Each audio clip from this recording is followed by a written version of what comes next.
ఏ ప్రభుత్వాలు ఏం చేయలేకపోతున్నాయి? జీవోలు ఇచ్చి కూడా ఎందుకు క్యాన్సల్ చేస్తున్నాయి అన్న? ఎందుకన్నా? కాదన్నా, మనం సవటలం కాబట్టి, మనం సన్నాసులం కాబట్టి చేస్తా ఉన్నారన్న. మనం కులం పేరుతోటి విడిపోదామన్నా. మనము అధికారం కావాలి పార్టీల పేరుతోటి, అరే నీది ఏ పార్టీ నాది ఈ పార్టీ అని చెప్పేసి పక్క పక్కకు మన పైన మనమే దాడులు చేసుకుంటాం. వాడెవడో రాజకీయ నాయకుల కోసం అన్నా. మరి వాళ్ళకి ఏం కావాలన్నా? ఎంతసేపు మనం విడిపోవడే కావాలి. మనం విడిపోతాం, మనం పుట్టుక వస్తాం. లాస్ట్కు మాత్రం ఇట్లాంటి కార్యక్రమాలను మాట్లాడతాం. జై శ్రీరామ్. ఏం ప్రయోజనం ఉన్నదన్నా? ఎవరికి ప్రయోజనం ఉన్నదన్నా? ఏం చేయాలి మనం అన్న? ఈ ప్రభుత్వం కాదు, ఆ ప్రభుత్వం కాదు, ఈ నాయకుడు కాదు, ఆ నాయకుడు కాదు. ఏ నాయకుడు ఈ దేశంలో అడుగుపెట్టినా, ఏ నాయకుడు అధికార పీఠం మీదకి ఎక్కినా తల వంచుకొని హిందువుల కోసం పనిచేయాలి. ఎందుకు పనిచేయాలన్నా? ఎందుకు పనిచేయాలి? ఇది ఏకైక హిందూ దేశం. ఆ పని చేసేటట్టు మనం చేయాలన్నా. అన్న, నాకు ఈ ఊరు పేరు వింటా ఉంటే ఇంతకుముందు తమ్ముడు అక్కడ కారు లాగా అన్న ఇంతకుముందు వేరే పేరు మార్చిర్రే అన్నాడు. ఏం పేరు తమ్ముడు అంటే, ఏం పేరన్నా? ఏం పేరన్నా? ఓకే, ఇప్పుడున్న పేరేంటన్నా? జై రామ్ బాస్. జై రామే వినబడుతున్నదన్నా నాకు. జై శ్రీరామ్. నాకు మీరు ఎన్నిసార్లు అన్నా కూడా నాకు జై రామ్ జై రామ్ జై రామే వినిపిస్తా ఉన్నది. ఇంకేం వినబడతలేదా అన్న? ఈరోజు అక్కడ ప్రభు ఉన్నాడన్నా, ఆడు పక్కకు మన హనుమయ్య ఉన్నాడన్నా. ఇద్దరు కూడా నాకు బాగా నచ్చింది ఏంటన్నా, అక్కడ శ్రీరామచంద్రుడు కానీ అక్కడ హనుమయ్య కానీ శాస్త్ర రూపంలో ఉన్నాడన్నా. చేతిలో బాణం పట్టుకొని ఇంకో పక్కగా విల్లు పట్టుకొని రొమ్ము విడిచి అనేటట్టున్నాడన్నా. మనకు మన క్షేత్రాన్ని దూరం చేసిరన్నా. ఎంతసేపు మనకేం తెలుస్తుందన్నా? మనకేం తెలుసన్నా శ్రీరామచంద్రుడు అంటే? అరే శ్రీరామచంద్రుడు నీకు దేవుడా అని అడిగే వాళ్ళు ఎంతమంది లేరన్నా మన ముందు? మనం గట్టిగా సమాధానం చెప్పగలుగుతున్నాం అన్న వాళ్ళకు శ్రీరామచంద్రుడు నా దేవుడే అని? దేవుడు అనగానే వాడు 100 ప్రశ్నలు ఇస్తారు మన మీద. అరే మీ రాముడు దేవుడైతే సీతమ్మ నమ్మలకి ఎందుకు పంపించిండ్రా? మీ రాముడు దేవుడైతే అదెందుకు చేసిండ్రా, ఇదెందుకు చేసిండ్రా అని 100 ప్రశ్నలు అడుగుతాడు. అన్న, నా దగ్గర ఒక సమాధానం ఉన్నదన్నా. నా రాముడు దేవుడా అనే ప్రశ్నకు నా దగ్గర సమాధానం ఉన్నది. అది చెప్తా. నెక్స్ట్ మీరు అదే సమాధానం ఎవడన్నా నీ ముందుకు వచ్చి రాముడు దేవుడా అని అడిగితే చెప్తా అంటే చెప్తారా? ఎవరు చెప్తారా అన్న? ఎవరన్నా వచ్చి మీ రాముడిని దేవుడా అంటే మీరు ఒకటే అడుగురన్నా, ఒకటే సమాధానం చెప్పుర్రి. అరే నువ్వు మీ నాయనకే పుట్టినవా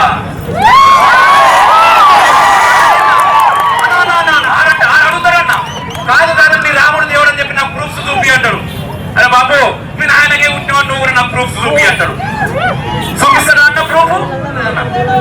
చూపిస్తారా అన్న? చూపిస్తారా అన్న?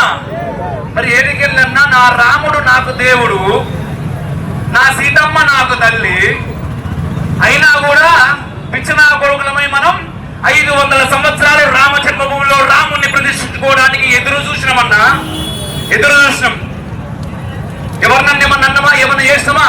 కానీ ఈ రోజు మాట్లాడతారన్నా. మొన్ననే జరిగింది ఏదో పాస్టర్ పాపం ఆయన తాగి బండి మీద పోకుండా చచ్చిపోయింది కింద పడి. పోయిందో మనం అందరం కూడా సద్గతి ప్రాప్తిరస్తూ అనుకుంటాం. ఓం శాంతి శాంతి శాంతి అంటాం. అరే నాయన మీరు నమ్మినా నమ్మకుండా పైకి పోయిన తర్వాత ఆ దేవుడు నీకు మరో జన్మనన్నా మంచిగా ఇయ్యాలి, పాపాలు చేసి పాపాలు పోగొట్టుకోవడానికి మళ్ళీ దానిలో ఉండకుండా మా దానిలోకి రా. ఎందుకంటే మీరు అందరూ కూడా ఒకప్పుడు మా వాళ్ళే.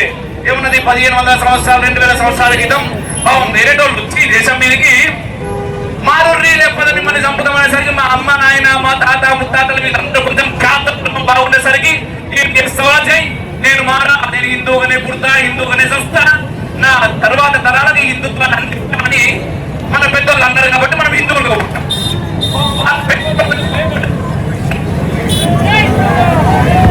అన్నా వచ్చింది. వాళ్ళ పెద్దోళ్ళు కొంచెం భయపడ్డారు అన్న. భయపడేసరికి బాబు మతాలు మారారు. మనం ఎప్పుడు కూడా తప్పను. ఎందుకంటే భయపడ్డాలని మనం ఎప్పుడు కూడా ఏం చేయాలి? ఆదరించాలి. మన వాళ్ళు ఏంటంటే క్షాత్ర ధర్మం విపరీతంగా ఉన్నది.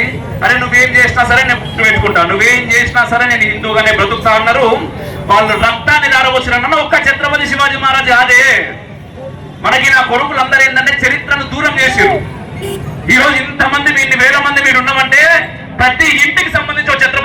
మహారాజు ఉండే, మన తాతలు ముత్తాతలు.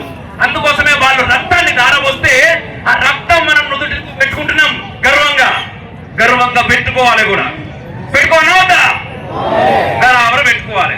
అయితే మొన్న ఆయన అంటాడన్న పాస్టర్ చచ్చిపోయిన తర్వాత ఇంకో పాస్టర్ వచ్చి పక్కకు ఇంకో ఆయన ఉన్నారు, బ్రదర్ ముస్లిం ఆయన. వీళ్ళిద్దరు మాట్లాడుకుంటా ఉన్నారు. ఇప్పుడు మరి రోజా నడుస్తా ఉన్నది, రంజాన్ మాసం కాబట్టి నా ముస్లిం సోదరులు ఎవ్వరు ఏం చేయరు, మీకు మాకు ఒకటే దేవుడు, మనకు శత్రువులు హిందువులు అన్న ఒక్క మాట అడుగుతాను నేను. ఒక్క మాట, ఏ రోజన్నా మీరు రాళ్ళదారి నన్ను చేసిరారే అన్న సమాధానం చెప్పండి. చేసిర్రా? ఏడనన్నా చేసిర్రా? పోనీ మూకుమ్మడిగా ఎవరి మీద దాడి చేసిర్రా? ఎవరన్నా తిట్టిర్రా? చిన్నప్పటి నుంచి మీ అమ్మ నాయన ఎప్పుడన్నారే వాళ్ళు కాపిల్లురా, వాళ్ళ దగ్గరికి పోకుర్రి, వాళ్ళ దేవులను మొక్కకుర్రి, వాళ్ళ ప్రసాదాలు తినకుర్రి, అయ్యప్ప మాలేసుకొని నీ ముందుకు వచ్చిర్రు అనుకోర్రి, పక్కకి వెళ్ళిపోర్రి, ఇట్లా ముచ్చట్లేరు అని చెప్పిర్రా? మరి మనల్ని శత్రువులు అంటారేందన్న వాళ్ళు అని. ఇవన్నీ చెయ్యన్నా? ఇవన్నీ చేస్తే మనం మిత్రులం అవుతామా? చేస్తే మిత్రులం అవుతామే? ఈరోజు చెప్తా ఉన్నా, కొత్తగా మనకు కొన్ని బుద్ధులు చెప్తా ఉంటారు. ఏంటిది కొత్తగా అంటే మన ఎంతసేపు మైనారిటీ సంతుష్టీకరణ చేయడానికి ప్రభుత్వాలు ఎన్ని నాటకాలు చేయాలనో అన్ని నాటకాలు ఆడుతూ ఉంటాయి. దానిలో మనం బలైతా ఉంటాం ప్రతిసారి. ఒకటి కాదు, 2 సార్లు అట్లా అయితేనే ఉన్నాం. ఈరోజు మన తిరుమల తిరుపతి దేవస్థానం ఉన్నది, ఈ పక్కకు శ్రీశైలం ఉన్నది, ఇంకా చాలా టెంపుల్స్ ఉన్నాయి. ఈ రెండింటి గురించి ఒకసారి మాట్లాడుకుందాం అన్న. శ్రీశైలం పోయి వచ్చిన వాళ్ళు ఎంతమంది ఉన్నారు ఇక్కడ? కింద గణపతి దేవాలయం ఉంటుంది, మొక్కినారా? గణపతి దేవాలయంలో మొక్కి బయటకు రాగానే గొడవ కనబడుతుందన్న మనకు. ఏం కనబడుతున్నది? ఏం కనబడుతున్నది? ఆ గణపతి అక్కడ కారు ఎక్కిన మనుకోర్రి, ఇక మనం కొండ మీదకి ఎక్కుతా ఉంటాం. పైకి పోయేదాకా ఎటు చూసినా కనబడుతూ ఉంటదన్న. ఎటు చూసినా సింబొచ్చే, ఎటు చూసినా యో అనే. అన్న ఎవరన్నా ఎవరు మాట్లాడాలి దీని గురించి? శ్రీశైలం మన దేవాలయం కదా, అక్కడ మన ఇప్పుడు నువ్వు పైకెత్తుంటే నీ శివుని గురించి 2 మాటలు ఉంటే చదువుకుంటావు, స్మరణ చేసుకుంటావు. ఇప్పుడు పై నుంచి కింద నుంచి పైకి పోయేదాకా నీ పాపములు తీర్చును, నీ పాపములు తీర్చును, నీ పాపములు. అదే మేము పాపం చేయడానికి రాలేదు, మేము పాపం చేయలేదు, ఇలా మేము పుణ్యం మూట కట్టుకొని వచ్చినాం. అది చదివితే కొత్త పాపం వస్తుంది మనం. అదంతా మార్చేయాల్సిన పని ఎవరు చేయాలి? మనం చేయాలి. కానీ మనం ఏం చేస్తున్నాం? ఏం చేస్తున్నామన్నా? కామూసుకుంటున్నాం అన్నా. ఎక్కడ కాముకుంటానో అక్కడ కాముకుంటాలి. శ్రీరామచంద్ర ప్రభు మనకు చెప్పింది అదే. మనం మాట్లాడుతూ ఉంటాం. ఇప్పుడు శ్రీకృష్ణుడు అనగానే మనకేం వినబడుతుందన్నా? అరే వెండి దొంగతనాలు చేసిండు, ఆడపిల్లలు అది చేసిండు, ఇది చేసిండు, అవన్నీ చేయలే. కురుక్షేత్ర యుద్ధం చేపించిండు, ధర్మాన్ని గెలిపించిండు. తర్వాత ఏమన్నాడన్నా మనకు? ధర్మస్యానిర్భవతి భారత అభ్యుత్థానం ధర్మస్య తదాత్మానం సృజామ్యం. ఎప్పుడైతే ధర్మానికి గ్లాని జరుగుతుందో, ఎప్పుడైతే ధర్మం కొంచెం అటు ఇటు అవుతుందో, ఆ క్షణం నేను మళ్ళీ పుడతా, తోలు తీస్తా అన్నాడు. మన రూపంలోనే పుడతాడు ఆయన. మళ్ళా పుడతాడంటే వేరే ఏం కాదు, మన లోపల ప్రతి ఒక్కరి లోపల శ్రీకృష్ణ పరమాత్ముడు ఉన్నాడు, నిద్రామే ఉన్నాడు. కానీ నాకు ఇక్కడ జయరాం వాళ్ళ మాత్రం నిద్ర లేచినట్టే కనిపిస్తున్నది. నిద్ర లేచిందా? లేచిందా? బరాబర్ లేవాలన్నా, లేవాలి. ఎందుకంటే ఇప్పుడు మన తిరుపతిలో కూడా కింద ముంతాజ్ హోటల్ అని చెప్పేసి ఒకటి విన్నారు అన్న మీరు పేరు? ఒక ప్రభుత్వం కాదు, 2 ప్రభుత్వాలు కాదు, 3 ప్రభుత్వాల ముందు నుంచి జరుగుతున్నది అది. మొన్న మన స్వామీజీలు, పీఠాధిపతులు అందరు కలిసి ఎంతో ప్రయత్నం చేస్తే చివరికి దాన్ని ఆపినము అని చెప్పి ఒకటి ఇచ్చారు. 1-2 దేవాలయాలు కాదన్న, ఎన్నో దేవాలయాలు ఉన్నాయన్న. వాటి అన్నిటిపైన ఈ పని ఖచ్చితంగా జరగాలి అన్న. సంతోషనా? అదే సమయం అయితే ఎంతో తెలుసుకోవాలి. కాదే వాళ్ళకి కష్టమవుతుంది. ఇంతకుముందు చెప్పినట్టు 9 రాష్ట్రాలు పోయినాయి. అఖండ భారతం నుంచి పాకిస్తాన్ పోయింది, ఆఫ్ఘనిస్తాన్ పోయింది, బంగ్లాదేశ్ పోయింది. కాశ్మీర్ లో ఏం జరుగుతున్నదో మీకు తెలుసు, బెంగాల్ లో ఏం జరుగుతున్నదో మీకు తెలుసు, ఆంధ్రప్రదేశ్ లో ఏం జరుగుతున్నదో తెలుసు. మరి ఏడన్నా మనం మిగిలేది ఏం చేయాలన్నా? మనం కాదన్నా, భారత్ ఇక్కడ జన్మించినటువంటి ఈ గాలి పీలుస్తున్నా, ఈ నేలపైన బ్రతుకుతున్న ప్రతి ఒక్క భారతీయుడు తీసుకోని ప్రతిజ్ఞ ఏంటంటే సనాతన ధర్మ పరిరక్షణ అన్న. ఎందుకంటే అన్న చెప్తున్నా, సనాతన ధర్మం ఏదో ఈ రోజు నిన్న వచ్చింది కాదన్న. 1500 సంవత్సరాల క్రితమో 2000 సంవత్సరాల క్రితమో కాదు. ఎప్పుడు వచ్చిందో లెక్కలు చూస్తే లెక్కలు కూడా దొరికాయి.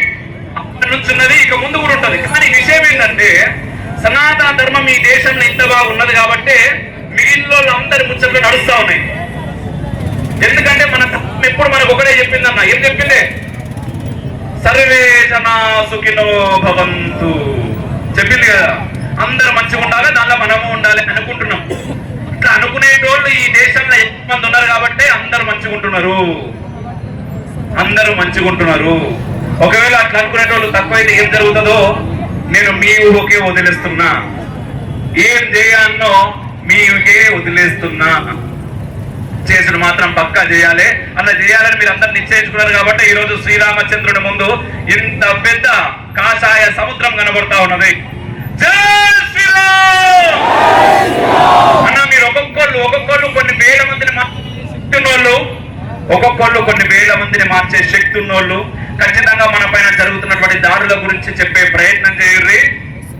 మనం సంఘటితమై ఉండేలా చూడాల్సిన బాధ్యత మీది.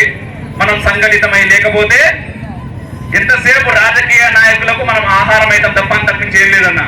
వాళ్ళు ఏ రాజకీయ నాయకుడైనా సరే, ఏ పార్టీ వాడైనా సరే మన దగ్గరకు వచ్చిందో అంటే ధర్మం గురించి పని చేయాల్సిందే అనేటట్టుగా మనం చేయగలగాలంటే మనం అందరం సంఘటితమై ఉండాలి. ఇంకా చాలా చెప్పే విషయాలు ఉన్నాయి కానీ సమయం లేదు, క్షమించుర్రి. మరొకసారి ధన్యవాదాలు చెప్తున్నాను మీ అందరికీ. నాకు ఈ అద్భుతమైనటువంటి అవకాశం ఇచ్చినందుకు, మిమ్మల్ని కలిసే అవకాశం ఇచ్చినందుకు పేరు నా కృతజ్ఞతలు చేసుకుంటున్నా. జై శ్రీరామ్.